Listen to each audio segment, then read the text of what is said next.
So welcome to today's session from Astera. Real quick, I'm just going to thank our sponsors. Our annual sponsors are Arri, Astera, Camera One, Do Close Lenses, Dynamic, Light Gear, Panavision, Taylor & Taylor, the Camera Division, Videndum, and Zeiss. They make these things possible, so we're very grateful to them for their support. Today's presenter is Thor Andre. He is Astera's after-sales support specialist. And without further ado, I'm going to turn it over to him. Thank you very much, Harry. Very happy to be here. And welcome everyone. Appreciate you guys taking the time to join us for this here and giving us the opportunity to talk a little bit about the little tips and tricks of our ecosystem that hopefully will make your life a lot better, a lot easier going forward. It's actually a little bit of a world first today. I am usually the sidekick that sits over in the corner for these seminars and answers any of the more technical questions that come in. And Jesper, who I'm sure you've all seen and probably know as well, he's the one running the seminars. And now today it's flipped all around. So Jesper is sitting over in the corner and making sure that I don't mess up anything with his studio, anything with the cameras or anything like that. So if I do mess it up, I got a little bit of a backup here, so he'll come and bail me out. But he's drilled me pretty good, so hopefully it should be all right. We got a few topics that we are gonna go through. We'll get to the agenda very shortly now. I just want to say before we do that, I'm very happy to take questions as we go along. So if any of you have any questions, anything that comes up about try and keep it on the topic that we're talking about, so it doesn't derail too much.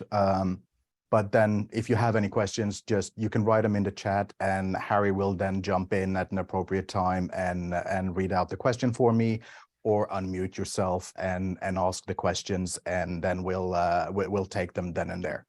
But of course, we'll have a more general Q&A at the end as well. So anything that, even if there's topics that we don't cover here now today, you'll still be able to ask some questions about that once we are done. So the agenda for today is we're going to talk about the Astera pins. We have different pins that we use in our system, which are very important. We're going to talk about something that we call it warehousing. It's some very nice little tools that will help you guys all be more efficient in how you're handling, resetting, doing all that sort of thing with your Astera inventory. We're going to go through the wireless control options because we have different wireless control options. Obviously, that is a massive part of our system. We're going to talk about the color spaces. We have some different color spaces that we use for our lights. You can select which one you want to use. So we'll talk about the advantages, disadvantages of some of these color spaces. We're going to go in and have a conversation about firmware, how to, why, and so on. And we're also going to talk a little bit about servicing of units. I'm not here to teach you guys how to repair lights. That's a whole different seminar. But it is important to talk a little bit about it, what you guys can do yourself, what we are planning in the future for servicing of lights to enable you guys to do more stuff in-house and so on. So there's a fair bit to go through. I think it should be interesting. All of these are topics that I continuously get asked about when I go to the trade shows, when I meet out with you guys, when I meet up with your peers. These are the topics that always comes up. So that's why we decided to put together this seminar here and try to cover some of those little things that they're not super exciting. It's not making and creating amazing effects and creative rigging or creative ways of using the lights, but it's the bits that make your life better and the bits that make sure that you can provide what your customers need, what your customers expect. So hopefully we'll all come out of this here with some new knowledge. So talking about the Astera pins first, there's 3 pins that we use. We have a Bluetooth pairing pin, we have a radio pin, and we have a master pin. they all have different different uses. So talking about the Bluetooth pairing pin first, this is the pin that allows you to connect the app to the Astera box. So you can see here, this is the Astera box we have here. We've got the pairing pin is always written on the backside here. And that's basically what you need when you are pairing the Astera box to the app. So that's a completely separate pin, and this is the only part where you're actually using it. The radio pin is a different one. So that is the one that you set in the app. This is the one that actually ties the lights to the app. So if you look at we have the Astera box sitting in the middle here. So we have a Bluetooth signal between the app and the Astera box. From the Astera box out, there's a UHF signal. So we've chosen UHF here because it's a radio band that has very little congestion in it. And also because of the wavelengths, it also means that we get a much better range on it. So it's a much more robust signal. Bluetooth, of course, has some limitations. So you want to make sure to keep your Astera box close to the phone or tablet that you're running the app on. That's just a simple little stability. It's also why we have a belt clip on the box. Pop it on your belt, and then you all know you always got it right next to you. So that's the easy thing to do. The radio pin is, if you want to bring it back to the old days before wireless control, the radio pin is basically it's your cable. It's what connects your controller to your lights, and the Astera box is just the link between them. It's a physical link between them. So that's all it is basically. It means that you put a radio pin into the app. So you can see here, that's what you decide what you're going to be controlling the lights with. You put the lights in blue mode, so I'm sure you've all done that. You press and hold the power button, they start flashing blue, and you press pair with lights in the app. So at this point, there's two things that you are doing basically. You're transferring the radio pin to the lights that are in blue mode because they're now sitting there waiting for commands. And there's one more thing you transfer. You transfer the RF region, which you set in the settings on the app. So if you're in the US, of course, you choose the US Australia region. If you're in Europe, you choose the Europe region, and so on. This is important. We get this quite a lot, where people, they will just actually set the radio pin manually in the lights. And then they have no idea what the RF region is. Someone might have used a different RF region because they didn't understand what it is. And that basically means that your lights won't connect to the app because the RF region is what defines the radio frequencies that we're using. So they might have the same pin, but they're not talking on the same frequencies. It's same if you remember the old days of Martin moving lights when they had the pin 2 and 3 reversed on the XLR connectors. The same kind of thing. If you flip them around, they're still getting a signal, but they just don't know what to do with it, so they're not going to respond to it. So this is a really important thing to do. Another thing to be aware of when it comes to the radio pin is that if you have multiple systems within RF range of each other, you cannot use the same radio pin on them. If you do, you're going to have lights dropping in of one system, dropping into another system. So basically, they'll just go whatever currently has the best connection, they will then tie to that system. So that means you'll send a command to your lights. They might not respond, or some of them will respond because the other lights have at that point, they have tied to a different system that happens to be using the same radio pin. So always use your own personal radio pin when you're doing it. That's the most important thing to be aware of when it comes to the radio pin. You never want to use the same pin as someone else does. We have a system in the next app release. We have actually a system to identify if there are other systems using the same radio pin. So this will be a lot easier to avoid in the very near future, but it's still something to be to be aware of. And especially if you're on set and you have multiple stages running at the same time, then make sure that what's on stage A is on this radio pin, stage B is on this radio pin, stage C on this radio pin, and so on. That way it's a little bit of communication that just makes everyone's life so much easier. I'm just going to throw this one out there. It says don't just say no, kids. It's radio pin 0000. This is the default radio pin when you install the app. And this is responsible for anywhere from 10 to 15 calls and emails and Facebook messages from me a week. And it's just because people they're not aware of the radio pin and the importance of it. They know how to pair the lights. They don't really understand what they're doing. So they're just sticking with the default radio pin. I've had some examples where I've had customers calling me, users, they're gaffers that's been doing this for years. They are standing on the dock of a huge film lighting rental company. They've picked up 5-6 cases of Titan tubes and they just want to pair them, get them up and running on the app. And they open up their app and they have 2,000 lights connected to the app. So and this is all down to the radio pin. And obviously they're panicking at this point. All they need to do is just change the radio pin. All of those lights disappear, blue mode their lights, pair with the app, and they're up and running in their own safe, secure ecosystem. I'm talking a lot about this radio pin here now, but it's important. This is what basically ties your job together. So make sure that you keep this clean, you keep it secure, and you use your own whenever you go out on a job. That's just the simple, easy way. And again, never use the default 0000 because it's guaranteed to cause problems for you.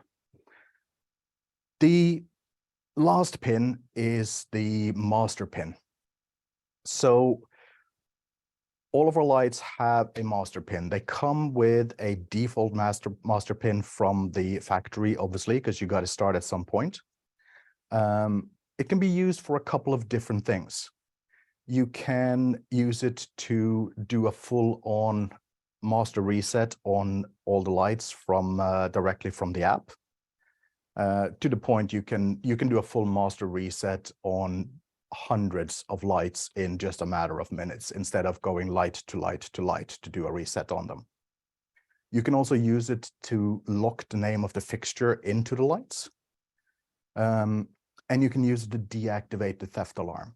So for those of you that haven't used it, we have a theft alarm in the app or in the lights. Basically, you can, once you pair the lights to the app, you can activate the theft alarm, say they're positioned somewhere out of normal reach or just to have an extra security for it. And basically what it means is as long as it's being left alone, it does exactly what it's supposed to do. It just whatever commands you send it, being from the app, from CRMX or whatever, it still continues to do what it's supposed to do.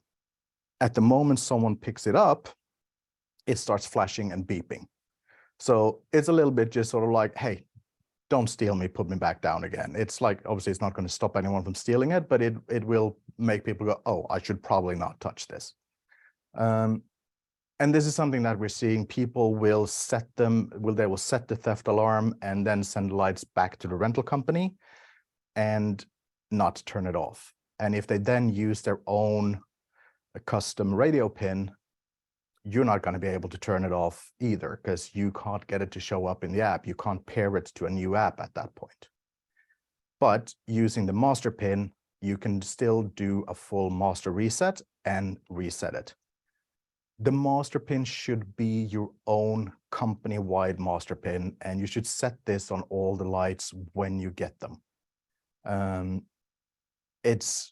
It's not something that any of your customers should ever know. They don't need to know it, but it's a company tool. And it's just an extra security blanket for you as well.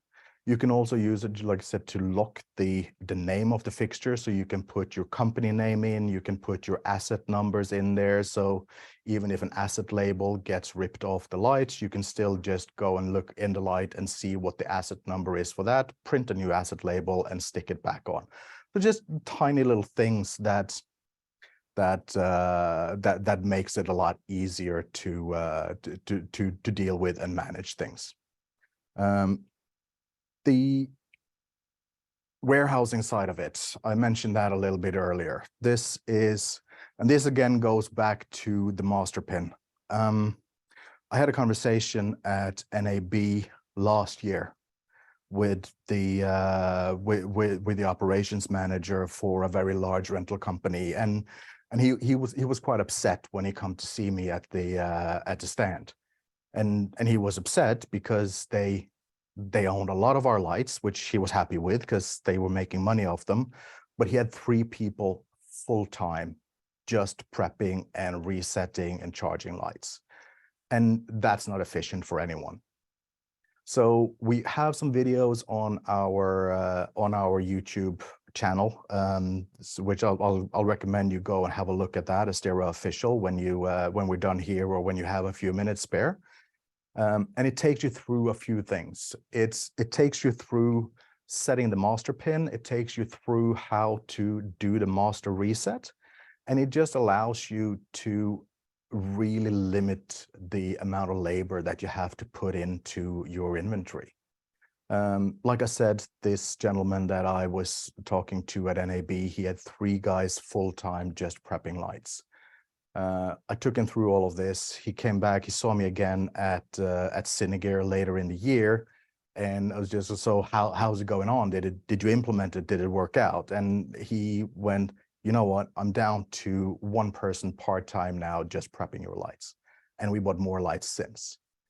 And it gave him the freedom to redistribute that manpower to other parts of the company. So he could more efficiently use his staff instead of having them there full-time just prepping lights. So this is what I mean when we say efficiency tips as well, because this will save your lights, save you time, save you labor. It's quite simple. If you just have a few lights, you can just do it light by light. You go into the light setup page, go to the fixture list, just click on a light, and you'll see the little banner on the top where you can see that little arrow in on the slide. You just tap on that and you get a pop-up that basically asks you to put in the current master pin and then put in a new master pin and confirm it. The factory default master pin is really simple. 1, 2, 3, 4, 5, 6. That's it. So it's not something that's difficult to remember. And that's across all of our lights and all generations. You put in your own personal company code. And that's a code that, like I said, nobody else needs to know that. It's your prep crew and your inventory manager and, of course, owner of the company. They're the people that needs to know this code. So it's not something that you share around because honestly, nobody else needs it. So and always set it yourself, because we do have cases where lights are being rented out without a custom master pin set. And someone thinks it's a good idea for them to set a master pin. And then before you know it, you have lights in your inventory with a master pin that nobody else knows what is. And at that point, you have to send it into a service center so that we can open it up and extract out the master pin that has been set in it. It takes work, it takes custom software and so on. So it's much better if you just do that as a standard from day one. Obviously, doing it in this way, light by light, it's time consuming. So what we came up with a little while ago is what we call the onboarding assistant. And this allows you to do things in a batch mode. You can do lots of lights in a very short amount of time. So what I'm going to do now, I'm going to see if I can make this work here, see if we can bring up, there we go. So I have now my iPad up on screen. So let's see if I can figure this out. So we go in here. Let me just show you real quick first how to do it if you do it light by light. So you can tap here, we see master pin not set.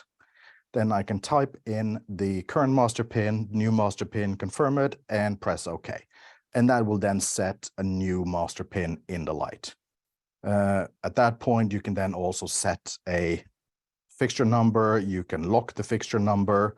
So, and then you will need the master pin to be able to change the name. So if you have lights set with your company name and your asset number, then it also means that you're not, if there's a mix of equipment from different companies on a shoot, it's going to be a fairly simple and easy operation to separate them out afterwards, even if labels have been ripped off and so on.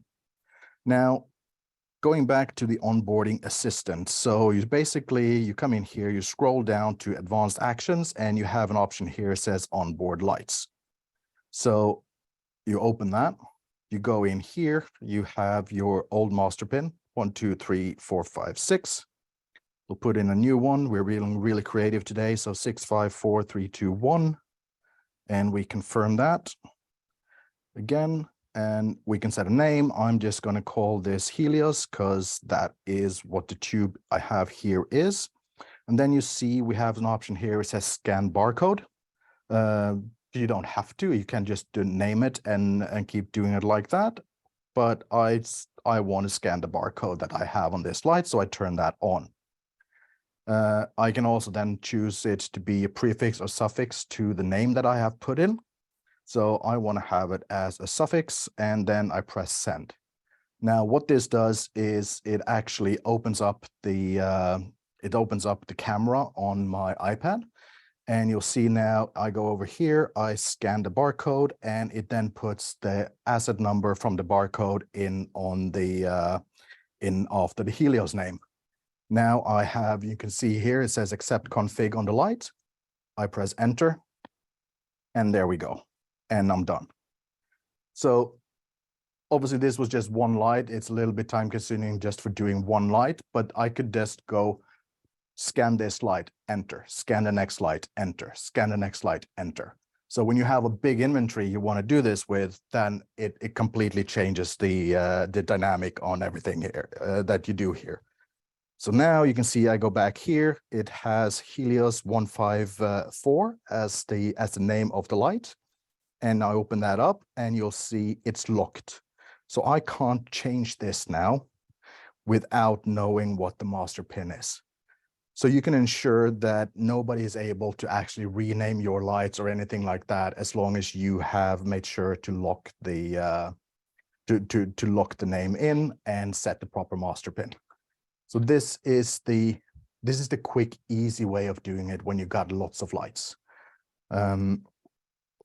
Going back here as well now, so we're going to have a little bit of a look at taking it back into the warehouse. This is the other part of it that is really gonna speed up your processes. So setting the master pins, doing all of that, setting your asset numbers, your labels, all of that into it, it's a little bit time consuming. It's a one-time job.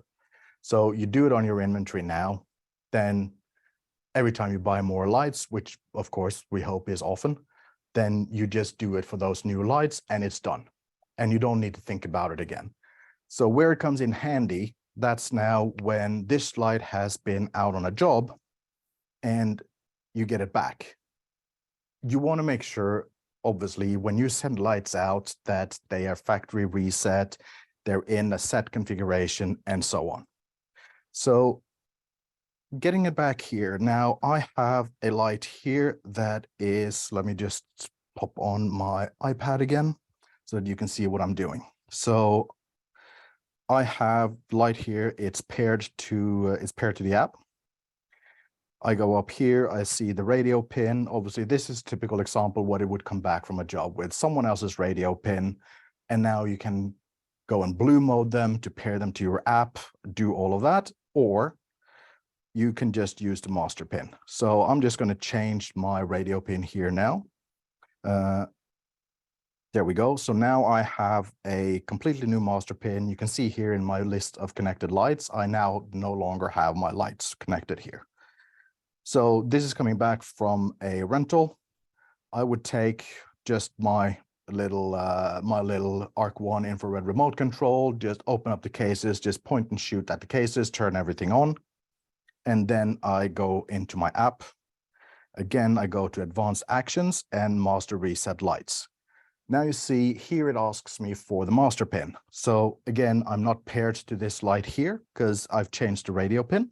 So what I'm going to do is I put in the master pin 654321 and I press OK. So there we go. And now if we see here now, you can see again, this tube that's not paired to the app is waiting for an accept config. So all I have to do now is I go and press enter. And I've now reset the light completely. Also going to just dim it down a little bit because that goes way too bright for the camera. There we go, much better. And now if I go back to my list of connected lights, just give it a little bit to refresh, and you'll see that it will show up here very shortly. At least it should. There we go. So I now have this light here. It's sitting in detecting input source, so it's brought down to auto, which is what it's at default. Runtime is set to 5 hours. It's gone completely back to what it was when you first received the lights.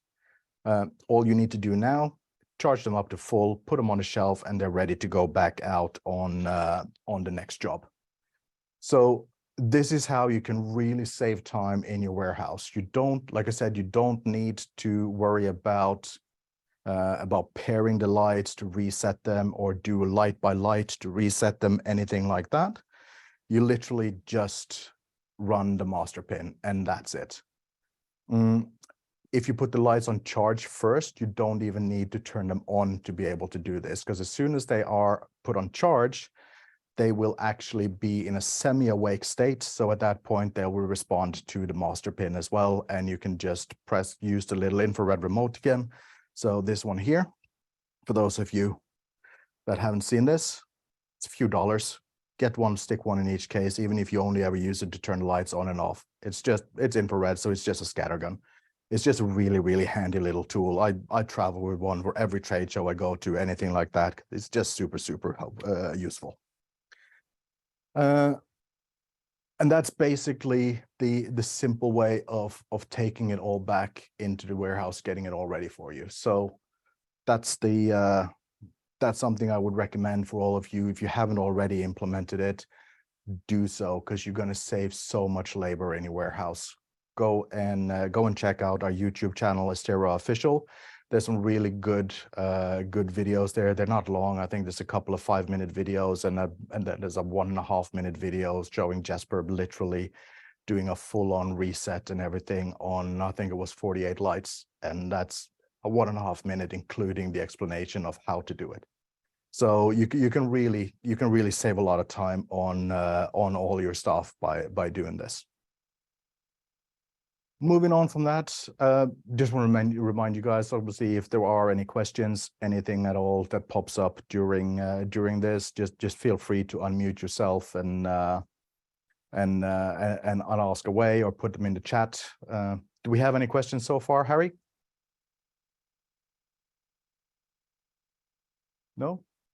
No, sorry. Right. Yeah, no questions yet. That was maybe a good place to ask if anybody's got any questions about the Audi just covered. Yeah, I mean, if there is anything so far, I mean, please do feel free to ask now, or we can take it later on as well when we get to the Q&A at the end.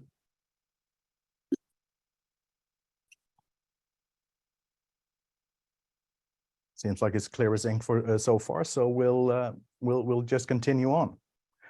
The core concept of our lights is wireless. They're battery lights, the control is wireless, they're IP rated, which means you can stick them anywhere without really having to worry about about weather conditions or anything like that. But we also, with the wireless control, there comes some complexity on there as well, and we have multiple levels of wireless control in our system as well. The three main control methods that we have here, it's I already mentioned it, the little ARC1, the infrared remote. Simplest, easiest form of thing. You can turn lights on, you can turn them off, you can set a few different runtimes. You can set 5, 8, or 12-hour runtimes on the lights. You can choose some static colors. You can choose some simple effects. So it's just, and it works across all the lights. Doesn't matter which one it is, they will work with absolutely all of our lights in exactly the same way. The next control method is the Astera app that, as we talked about a little bit earlier, it operates in the UHF band. So a very robust protocol. We say should be good up to about 300 meters or about just around 1,000 foot. That's a 330 yards if we go in yards. That's sort of the range that you can expect to get from the Astera box out to the lights. That's given optimal conditions, of course. We're talking free line of sight and so on, and not shooting through trees or anything like that. And also we have wireless DMX, of course, which is very similar specs to the UHF protocol. So in terms of range, you can expect the same from CRMX as you can from the app. We're being conservative with these numbers, but we've done much further, and we have customers that's done much further. But this is what we, like we say, in free line of sight and good conditions, this is what we can guarantee. If you're not getting that sort of range, then there's something going on, either a hardware problem or some very, very severe interference. Wireless DMX is the chip that we use is the Lumen Radio CRMX chip. The reason for that is the most stable system, the most reliable, adaptable system out there. And it also the most used in worldwide. It comes with some extra advantages. What used to be their competitors, WDMX, both companies are from Sweden, Lumen Radio and WDMX. The week before COVID hit, Lumen Radio ended up buying WDMX. So they're now under the same umbrella. This also means that if you already own WDMX transmitters, you can actually use those transmitters to connect to our lights or any light that has CRMX receivers built in. There's a few different protocols from WDMX. We recommend using 3G or 4GS. They are the most reliable of the WDMX protocols. They're not as good as CRMX. They don't have the same stability. They don't have the same error checking and the same frequency hopping. So CRMX is a better protocol, but it is still possible to use WDMX as well. What's pretty unique in terms of our system is that you can combine all of this. So you can still have your infrared, a little remote control to turn things on and off and do the simple things. You can pair your lights to the app, and you can have the full access to all of the lights for setup, for battery management, or monitoring, all that sort of thing. That can still be done from the app, but you can hand over control to your lighting console with CRMX. So you don't have to choose to be connected to the app and have that control and then control them from CRMX. You can mix these together. You can't control them from the app and from CRMX at the same time. You always have to choose your control source, because if not, it'll be like you have two lighting consoles running two lines of DMX out into one light. It'll basically would cause the same confusion. The lights wouldn't know who am I going to listen to? Am I going to listen to the app that tells me to go to 70%, or I'm going to listen to CRMX who tells me to go to 30%? So you can always only have one control source, but you can then have the secondary monitoring source as well if you choose CRMX, or indeed with most of our lights, you can do wire DMX. You can then also have that and then still maintain the app side of it to do your battery monitoring, to do any configuration changes, anything like that you need to do. It's very easy, and this is completely seamless. You don't need to go through any sort of complicated setup. Pair the lights to the app, set them to CRMX mode, and link them to your CRMX transmitter. That's it. Simple and easy. So I mentioned CRMX as a protocol. There is now, for those of you that are used to using these protocols, the CRMX2, or that's what most people call it. The official name is CRMX squared. This is the next generation of CRMX protocols from Lumen Radio. There's a little bit of confusion around about what exactly CRMX2 is, because what they've done is they introduced some new features at the same time. So new features that they've introduced is linking key and universe naming. So linking key basically means that you can set a code in your transmitter, and then you can set the matching code in your lights, along with specifying which universe from your transmitter that they should listen to, and they will then connect automatically. So a typical example would be that you have lights going to a studio. They tell you what the linking key is. You can prep the lights in your warehouse, set the linking key, and as soon as they take them out of the case, when they get in the studio, the lights will link up with the transmitter that they have been told to link to. So they don't actually have to do anything there because it's all been done in prep already. Also universe naming. So basically the transmitters will send the name of the universe, which you can customize in the box, out to the lights. So you can actually see that this light belongs downstage left, if that's what that universe is going to, for instance. So it's just a little bit of making life a little bit easier on things like that. These are not CRMX2. They exist in CRMX2, but they also exist in CRMX Classic. CRMX2 only applies to the Lumen Radio Stardust transmitter, which is the one obviously we're seeing on the screenshot here. So the Stardust is in CRMX2 a 8 universe transmitter. In CRMX Classic, it's a 4 universe transmitter. And that's the only difference between CRMX1 and CRMX2. It's the ability to use the TMO2 chip in the Stardust and use both outputs on it as 2 separate universes of wireless DMX transmitting out. Linking key, universe naming, all of these things here, it's just CRMX, regardless if it's CRMX Classic or CRMX2. So CRMX2 is just doubling the universes on the Stardust, nothing else. They have introduced something else with this here as well, which is becoming more and more important. It's what's called fleet allegiance. What it is that it allows up to 3 Stardust, so a total of 24 universes of DMX, wireless DMX, to negotiate the radio space between them. In the past, you could do 8, 12 universes of wireless DMX, provided you had active management of the channel spectrum.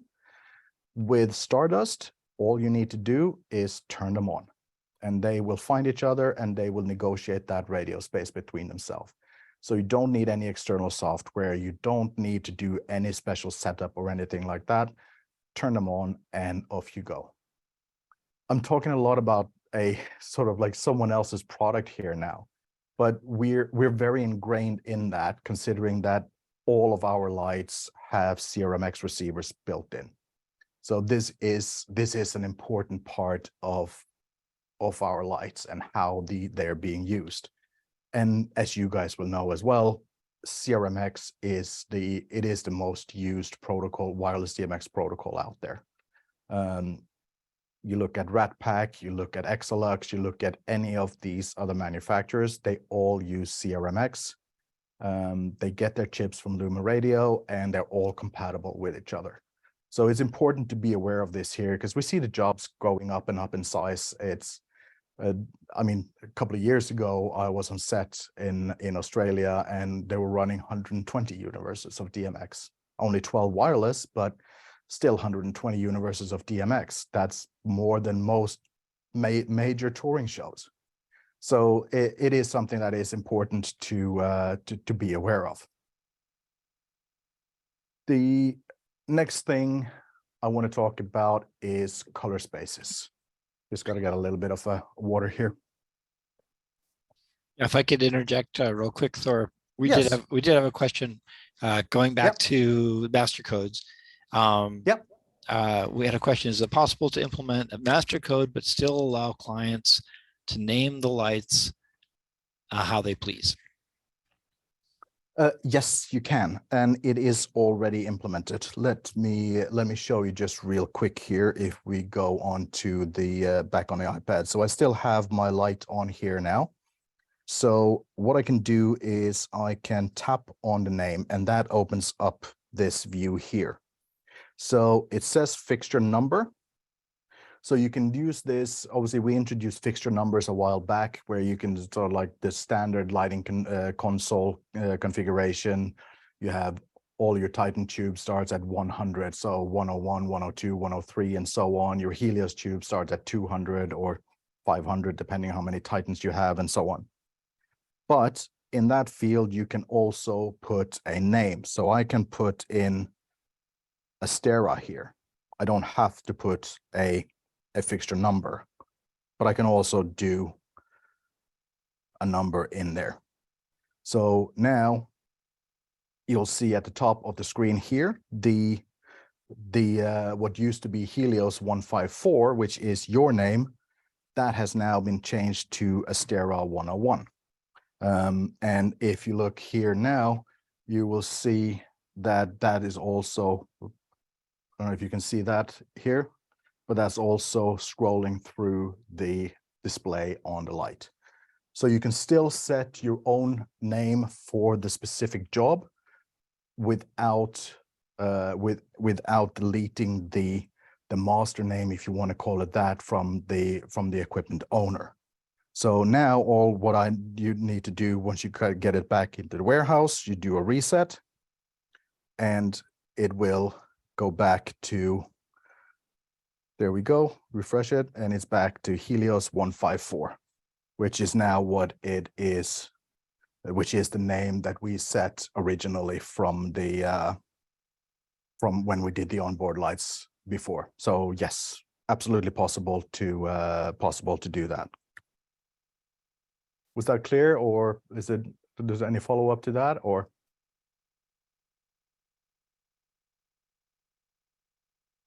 Thank you kindly is the follow-up. Perfect. That's good to hear. And again, we're going to do a Q&A at the end as well. So any other questions that comes up, we'll cover that then, even if it's something that we've not talked about here today. Color spaces. This is a topic, again, it's something that I get a lot of questions for. So you all know these color spaces here. We have RGB, we have HSI, we have XY. I'm not going to describe them to you guys because you all know what they are, but we're going to talk a little bit about defined and undefined color spaces. So XY, HSI, they are defined color spaces. If you have a light that's capable of going to a certain XY coordinate, it is going to be exactly the same color as another light capable of going to the same XY coordinates. Doesn't matter the binning of the LEDs or anything like that, as long as they've been calibrated properly, of course. But it's a set, an XY coordinate, it's a set wavelength. Same thing with HSI. It's a completely defined color space. If you go 125 degrees with saturation at this level and intensity at this level, it is going to be a very specific wavelength. That's defined, that's what it is. Now, RGB, that is not a defined color space. Reason being, it completely depends on the LEDs used. a fixture manufacturer, they can order blue LEDs. If they just order blue LEDs, even if they order 1 million of them, they can get a range of different wavelength blues. So it's not something that you can say is a defined color space from anyone. What we have done is that we have defined RGB in Astera world. So going over to our Titan LED engine, this is probably the biggest success or biggest reason we have for the success that we have had into the film world. It's a full spectrum engine. We have incredibly high CRI, all the way from 1750 Kelvin to 20,000 Kelvin. You have CRIs there above 96 up to 98 in some colors. And it's consistent across all fixtures. So we have created what we call true color calibration. What that means is that we defined our RGB color space. And the reason we did it, the reason we didn't want to stay with just HSI or XY, is as good as those color spaces are, and as well known as they are, at least in film world, they have a limitation. If you want to crossfade from one color to another color, you have no, I'm talking about controlling via DMX here now, you have no way of knowing what it's going to go through. In a standard RGB system, if you want to crossfade from red to blue, you know it's going to go through purple and end up in blue. That's just how it goes. Basically, the red LED starts dimming out, the blue LED starts dimming in. At some point, they go purple, and then it starts fading in and it turns into blue. If you're using XY or HSI, and you want to crossfade from red to blue, you have no idea of knowing what you're going to get through. You might be going red, green, blue, white, 5600 Kelvin white, 3200 Kelvin white, purple, and blue.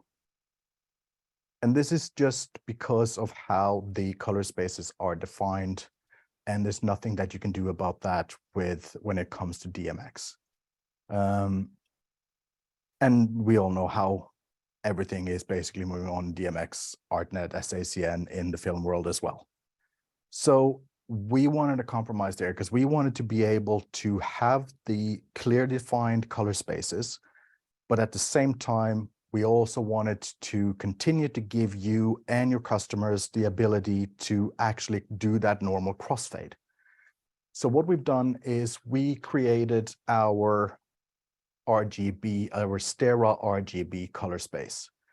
Now, we have a few different LED engines out there. We have anything from the Titan tube that's been released after that is the Titan LED engine, RGB, amber, and mint.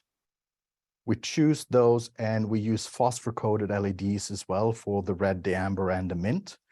What it gives us basically, we got the amber fills in the gap between the red and the green. We got the mint fills in the gap between the green and the blue.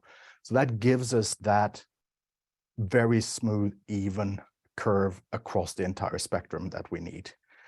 Now, we have some of the older lights that use RGB, amber, and white. And we also have the oldest lights, the AX1, the AX3, that use RGB white. They're also calibrated to the same standard. They might not be able to reach all of the colors as a Titan engine can, just because the spectrum isn't there, but they will always go as close as they can because they all have the same true color calibration on them. And the way it works is it doesn't matter what our color system is. If it's RGB white, RGB amber white, or RGB amber and mint, we're calling it just RGB. Effectively, what those RGB channels are, they're control channels. You're not controlling the red, green, and blue LEDs. You're sending a signal to the light. And basically, and we have a chart you can find on our website as well, which basically has the full Lee and Roscoe gel library with both a daylight source behind the gel or a tungsten source behind the gel. And you can just look up what you want there. You can say, I want a 716 Mikkel blue, my favorite color, love that blue, and with a tungsten source. And then you'll see this is these RGB values.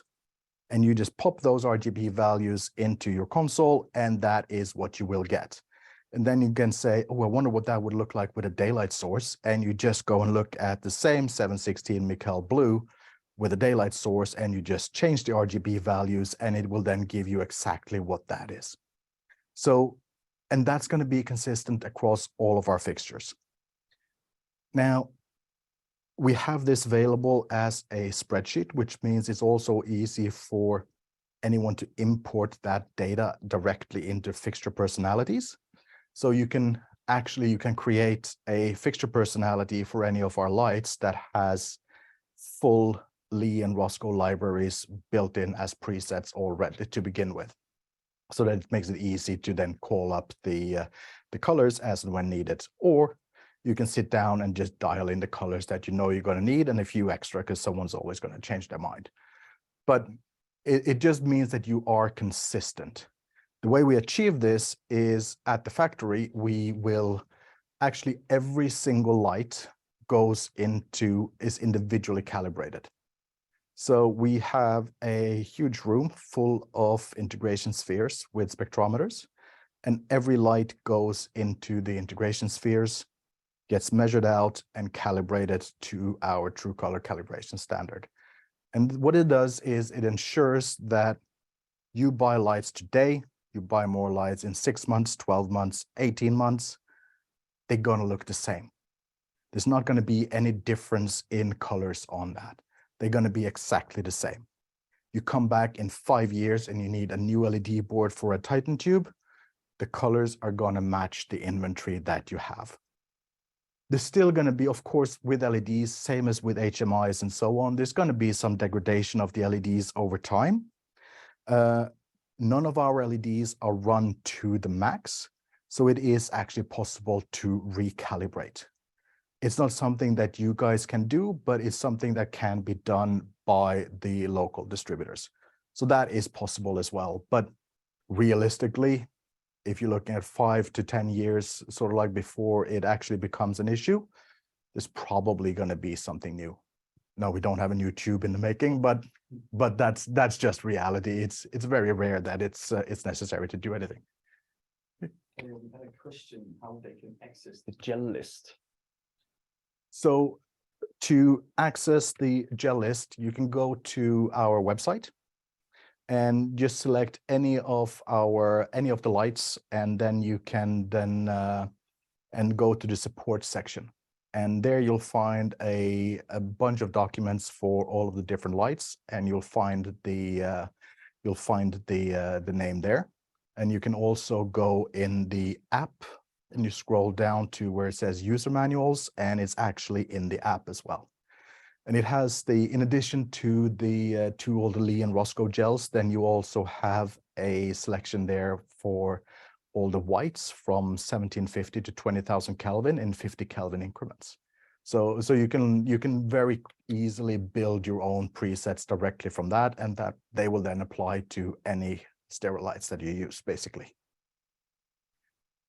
So that is reason behind our Astera RGB color space. It just gives you that extra tool that you can use to make sure that your clients get exactly what they need, and they can also do the creative side of it with changing colors and so on that they want to do without getting any accidental colors that they go through. That's the thing I forgot to mention, actually.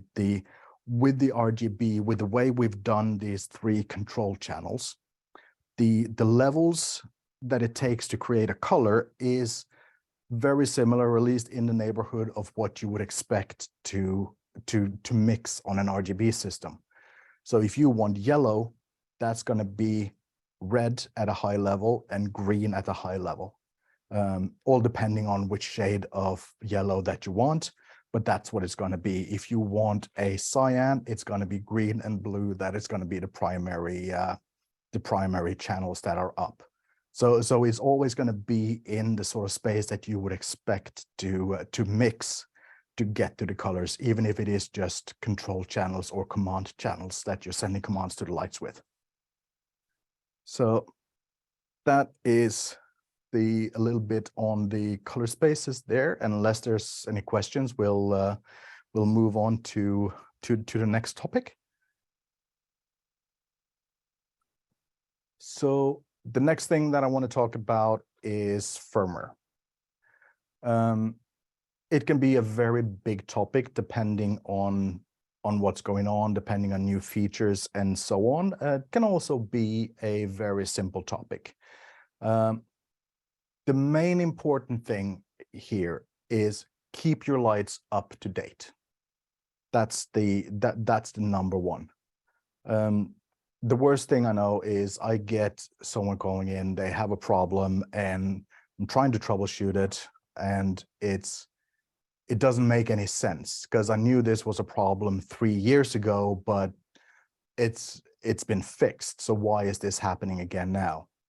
Turns out they haven't updated their firmware in 3 years. But when you ask, they always say, oh, it's on latest firmware. So when someone asks you what firmware version it is on, please give them a number. Don't say it's on latest firmware, because there's no such thing as latest firmware when you're talking about it. Always give a number. It just makes everyone's life so much easier. The way to update is for you guys is through the app. So we have the Astera app. We also have what's called at the moment now the Astera Next app. The Astera Next is a preview of the next generation app, basically new features and so on. We chose to put it out there because it gives us a much broader public or much better option to test it in many more situations than what we're able to do in our own R&D departments here. So in terms of firmwares, you can go to the app there and you have, basically we have an option for auto updates. As long as you keep your app up to date, as long as you keep auto update on, it all happens automatically in the background. You use the lights, the app will transfer new firmware to them if there is firmware available. And once it's transferred, it'll just sit there. It's not going to suddenly then start to install it, because that's the last thing that you want to do in the middle of a shoot. But the next time you power cycle the lights, they will then go and install the update automatically. The app will automatically download the latest firmware from our servers. So that's always going to be updated when we release new firmware, basically. It also gives us an opportunity to provide custom versions. We have had situations where something has gone horribly wrong. It's been very specific scenarios. So it's like, and that's even been firmware that's been out for months and months, and suddenly someone finds a problem. And we have had Simon, our R&D director, he's been sitting on a Sunday evening home on his sofa and writing new firmware to fix this and uploading it and having the customer sort it out within an hour. So this gives us the opportunity to push custom firmware out as well if needed. So like I said, keeping it, the best thing to do, just keep background update on, and that will then just sort things out. Now, as a rental company, you might want to take it a little bit further. So obviously you want to make sure that you're always sending the lights out with the latest firmware. So what you can do as well is if you look on the screen here, you have the little auto update gray and blue buttons on the top there. You can also turn off auto update, and that will then show you the full list. It'll show you what's available on your app for each light. And if you see next to the firmwares and update banner, you see a little recycling symbol there. That will also appear in the top right-hand corner of the app when you turn off auto updates. Press that, it will always go and look for new updates. Press and hold, and after a few seconds, you will get a pop-up that asks for a code. And if we have given you a code to a custom firmware, you can then download the custom firmware. pretty simple and straightforward.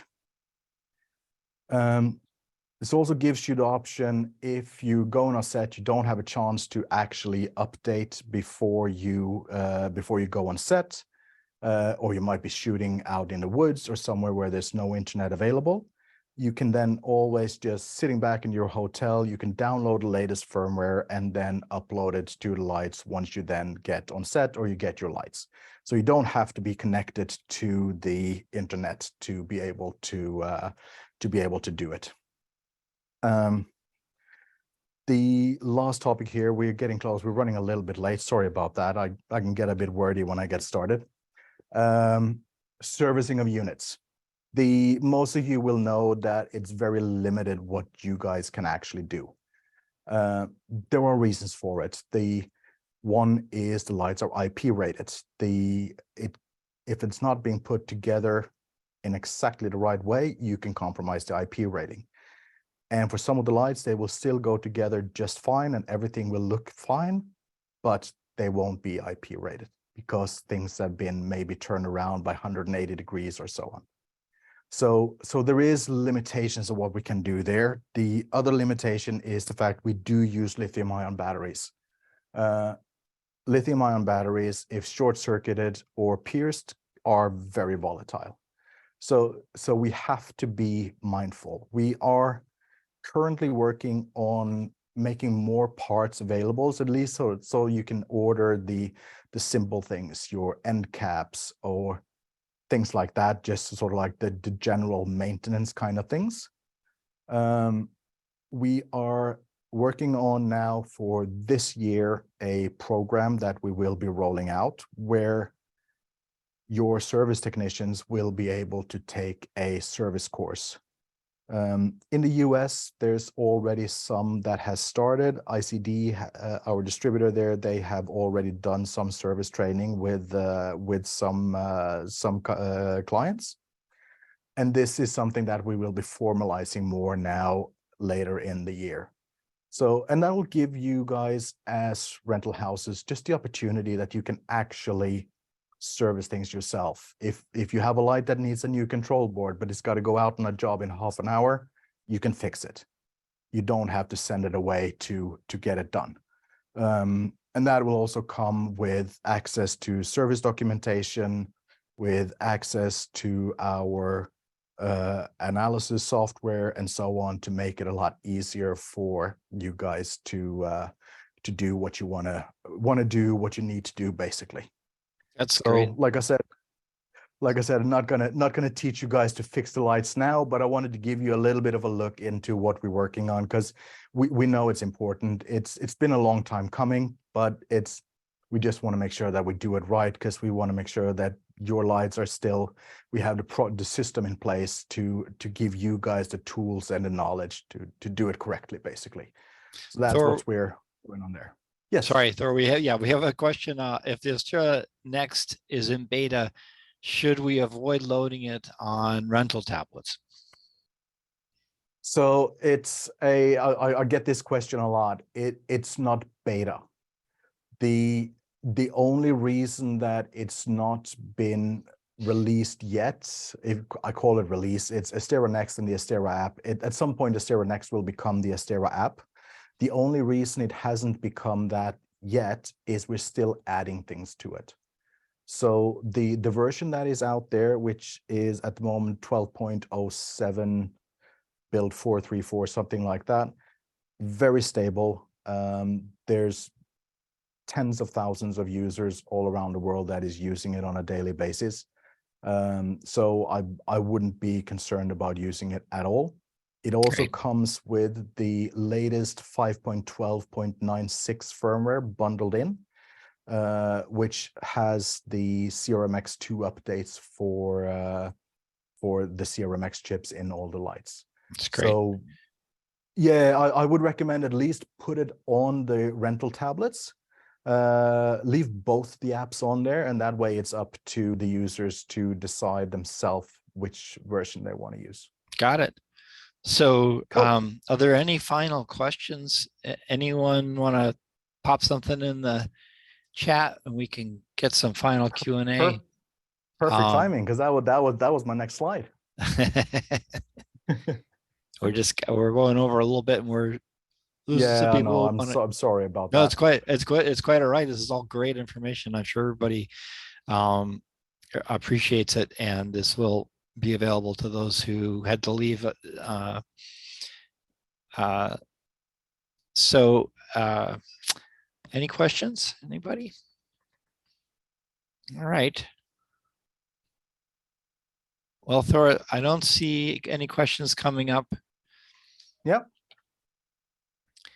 So I guess we'll wrap things up here. I want to thank Thor and Jesper again. Really terrific presentation today. Super helpful, and I hope everybody got a lot out of it.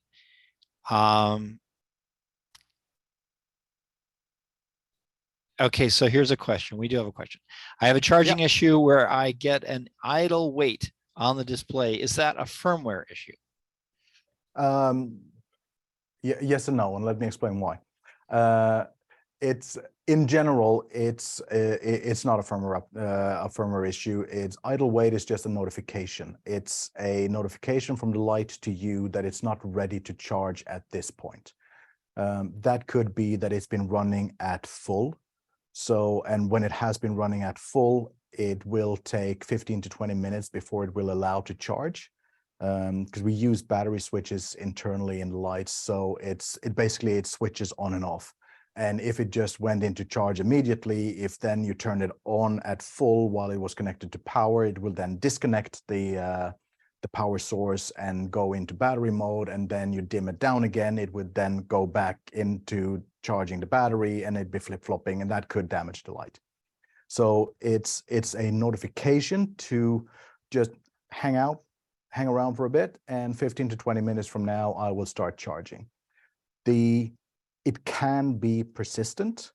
We have seen in some of the 5.12 firmwares that it stays on longer than it's supposed to be. If that happens, I recommend update to 5.12.96, which is our latest custom firmware that is out there, available in the Astera Next app, and that should sort it out. If it still stays there and it doesn't go away after, like I said, 15, 20 minutes, then contact your local dealer or distributor and arrange to send it in for repair. But if it just says idle weight, generally it will just go away 15 to 20 minutes. So it's just a notification. It's not an error message. Got it. Any other questions for Thor before while we have the chance? All right. Well, I'm going to say my final thank yous then. Again, thank you so much for putting this on, Thor, and our partners over there at Astera. Thanks everybody for attending. Thanks for your time, and we'll see you all at NAB, I guess. I'm just want to say thank you to everyone that stayed here. Stay in touch with us. We are doing pretty much all of the shows this year. I'll be in Siniga in New York. I'll be in LA, probably Atlanta as well. I'll be at NAB. So, and of course, any of the European shows, if you guys come over for any of those shows, make sure come and say hi. It's we always want to meet everyone that we can out there. It's like you guys are the inspiration for us, and so it's important for us to stay alive. We always want to hear feedback from you guys, ideas for new products and so on. So please do come and say hi at any of the trade shows that's upcoming. And if you're in Munich, the address is there. Give us a shout and come by for a coffee, and we might probably go out for some drinks and stuff as well. I'll take you up on that. I'll hold you to it. All right. Thanks again. All right. Thank you, guys.